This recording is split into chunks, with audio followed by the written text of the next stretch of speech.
नमस्कार, आपका स्वागत है try and catch with Amit पर और हम कोडिंग से रिलेटेड बात करेंगे। तो आज का टॉपिक है HTML iframe।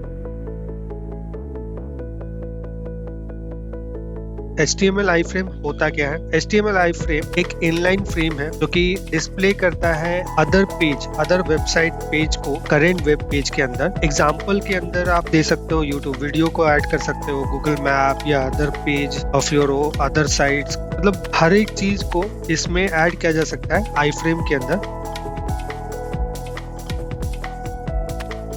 और सिंटेक्स हम देख पा रहे हैं iframe है, इसके अंदर एक सोर्स फाइल है और टाइटल दिया गया है। iframe किस चीज को रिप्रेजेंट कर रहा है? सोर्स के अंदर हम स्पेसिफाई करते हैं URL ऑफ द पेज जो कि हम एम्बेड करना चाहते हैं। टाइटल हम यूज करते हैं क्योंकि हम टेक्स्ट डिस्क्रिप्शन देना चाहते हैं। iframe का जो कंटेंट है वो क्या है, एक्चुअली वो यूट्यूब वीडियो है, गूगल मैप है या अदर पेज, तो उसके रिगार्डिंग जो टेक्स्ट है वो इसमें इंक्लूड होता है। ऑलवेज इंक्लूड टाइटल एट्रीब्यूट्स, मतलब टाइटल एट्रीब्यूट्स हमेशा इंक्लूड करना चाहिए। ये स्क्रीन रीडर को हेल्प करता है डिस्क्राइब करने में iframe का पर्पस क्या है, विजुअली विजन से लेकर के, तो स्क्रीन रीडर उसमें हेल्प कर सकता है। iframe के हाइट एंड विड्थ को सेट करने के लिए, क्योंकि हमें हाइट और विड्थ भी यूज करना होता है iframe की साइज को, या कितना बड़ा बॉक्स होगा या किस तरीके से होगा वो हम समझते हैं। कंट्रोल कर सकते हैं उसके साइज को iframe के अंदर हाइट और विड्थ जो एट्रीब्यूट्स होते हैं उसका यूज करके। डिफॉल्ट समझने के लिए जो मेजरमेंट होता है वो पिक्सल में हम लेंगे। इसके अंदर हम ये एक एग्जांपल लेते हैं। सपोज ये इसको कॉपी कर लेते हैं, इस कोड को VS कोड में आते हैं और इसको पहले डिलीट करते हैं। हम इसमें डायरेक्टली https www.google.com टाइटल में हम लिखेंगे प्रेजेंट गूगल पेज। अब हम इसको प्रैक्टिकली समझते हैं। उसके लिए पहले राइट क्लिक करते हैं, ओपन लाइव विद सर्वर। जब हम ओपन करेंगे तो यहाँ पर देख पा रहे हैं गूगल पेज है बट रिफ्यूज टू कनेक्ट, मतलब कुछ एक रीजन होते हैं जो कि कनेक्ट नहीं कर पाते, तो हम किसी अदर पेज को लेते हैं। इसमें देख रहे हैं ये एक पेज है विकीमीडिया कॉमन, तो हम इसका यूज करते हैं। इस URL को कॉपी करते हैं, HTML के अंदर इसको कॉपी करते हैं, VS कोड में आते हैं और इसको जो सर्च है इसमें हम ऐड कर देते हैं। अब इसको ऐड करने के बाद हमें सिर्फ ये पूरा पेज नहीं चाहिए, हम इसका एक हिस्सा लेते हैं यहाँ तक www. हम इसका सिर्फ डोमेन लेंगे और इसको ऐड कर देंगे। अब इसमें हम ये चेक करते हैं कि ये काम कर रहा है या नहीं। आउटपुट में चेक करते हैं, पूरा का पूरा पेज आ चुका है और देख पा रहे हैं कि यहाँ पे पूरा पेज डिस्प्ले भी कर रहा है, बट यहाँ पे हमने हाइट और विड्थ जो है वो सेट किया है। अब देखते हैं कि इसका विड्थ को बढ़ाते हैं, 400 करते हैं, तो देख पा रहे हैं कि हाइट जो है वो 400 हो चुका है। इसको आसानी से समझ पा रहे हैं। अब इसको हम अगर बढ़ाते हैं 700, तो हम देख पा रहे हैं कि हमने अपने पेज में, मतलब ये जो हमारा पेज है व्हाइट जो आप देख पा रहे हो, सपोज अगर हम इसको कलर कर देते हैं बैकग्राउंड कलर,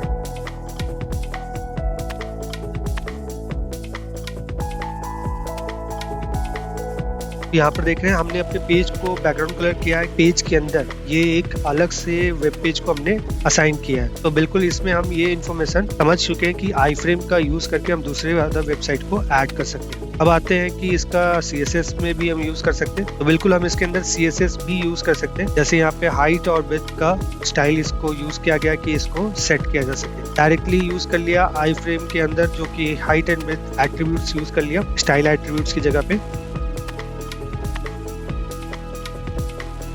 रिमूविंग और स्टाइलिंग द iframe बॉर्डर। अब हम बॉर्डर को भी स्टाइल कर सकते हैं, तो हम इसका एक बार यूज कर लेते हैं। तो हमें सिर्फ स्टाइल की रिक्वायरमेंट है। तो अब हमने ये देख लिया कि हमारे पास जो फाइल है कोर्स हमने ऐड किया हुआ है। अब स्टाइल के अंदर बॉर्डर नन किया है और टाइटल में जैसे एज iframe एग्जांपल हम कुछ भी ऐड कर सकते हैं फॉर इंफॉर्मेशन स्क्रीन रीडर के लिए। आउटपुट चेक किया तो ये फाइल साइज सेम है, मतलब फिर फाइल iframe का जो साइज है वो दिख रहा है यहाँ विजिबल है, बट इन केस हम बॉर्डर को नन कर चुके हैं तो हम कोई भी बॉर्डर इसमें विजिबल नहीं होगा क्योंकि हम रिमूव द बॉर्डर कर रहे हैं। अब यहाँ पे रेड कलर ऐड कर रहे हैं सिर्फ बॉर्डर के अंदर। बॉर्डर के अंदर अगर हम रेड कलर ऐड कर रहे हैं तो यहाँ पे हम लिख देते हैं बॉर्डर 2 पिक्सल सॉलिड रेड। तो इससे क्या होगा कि बॉर्डर हमारे पास रेड आ जाएगा। तो बिल्कुल यहाँ पर हम देख पा रहे हैं कि 2 पिक्सल में हमने रेड बॉर्डर ऐड कर दिया है। CSS जो बॉर्डर होता है वो अगर हम डॉटेड करना चाहें, सॉलिड करना चाहें, डैश्ड करना चाहें, हम इसका यूज कर सकते हैं। सपोज हम डॉटेड करना चाहते हैं पर सॉलिड में डॉटेड यूज करेंगे तो यहाँ पर ये डॉटेड आ चुका है। तो इस तरीके से हमने iframe के अंदर बॉर्डर का चेंजेस कैसे कर सकते हैं, बॉर्डर कैसे ऐड कर सकते हैं, ये समझ लिया।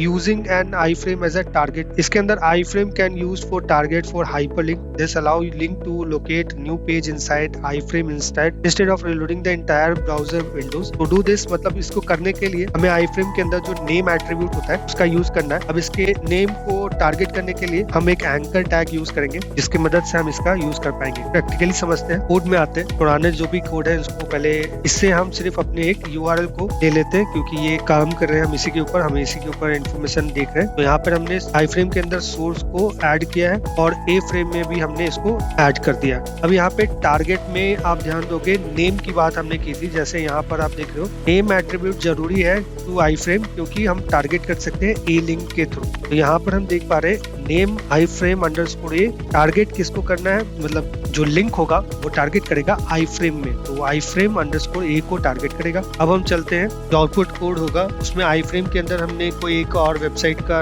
यूआरएल ऐड किया है फॉर डेमो पर्पस। तो इसमें हमने लिंक के थ्रू इस आई फ्रेम के अंदर हम उसको रीलोड कर सके, तो उसके लिए हमने लिंक के अंदर href का यूज करके जिस वेबसाइट को हमको शो करना है हम उसका यूआरएल ऐड कर चुके हैं। अब हम आते हैं अपने कोड में, जो यहाँ पर विजिट विकीमीडिया जो लिखा हुआ है, हम जब इस पे क्लिक करेंगे तो हमारे पास वो पेज ओपन हो जाएगा। जैसे कि अभी हम देख पा रहे हैं ये पेज ओपन हो चुका है, बट इनकेस अगर हम रिफ्रेश करेंगे तो ये google.com का पेज यहाँ पे खोलने की कोशिश किया जा रहा है, बट सिक्योरिटी रीजन के कारण गूगल अलाउ नहीं करता है। तो अब हम आते हैं विकीमीडिया। जब हम विजिट एंकर टैग का यूज कर रहे हैं तो हम इस पेज को बिना रिफ्रेश के, हमने यहाँ पे रिफ्रेश नहीं किया, डायरेक्टली इसको यहाँ पर ऐड कर दिया है। पर इन्फॉर्मेशन हमने कंप्लीट कर लिया कि हम आई फ्रेम का यूज कैसे कर सकते हैं, एट्रीब्यूट्स क्या यूज कर सकते हैं, किस तरीके से हम लिंक का यूज करके आई फ्रेम के अंदर अपने पेज को शो कर सकते हैं विदाउट रीलोड। अगर आपको वीडियो पसंद आए तो लाइक शेयर सब्सक्राइब करना मत भूलना, ताकि आपको नए वीडियो का नोटिफिकेशन मिलता रहे। नोट्स और प्रैक्टिस कोड डिस्क्रिप्शन के लिंक में दिया गया, जरूर चेक करो। मिलते हैं अगले वीडियो में। Thank you.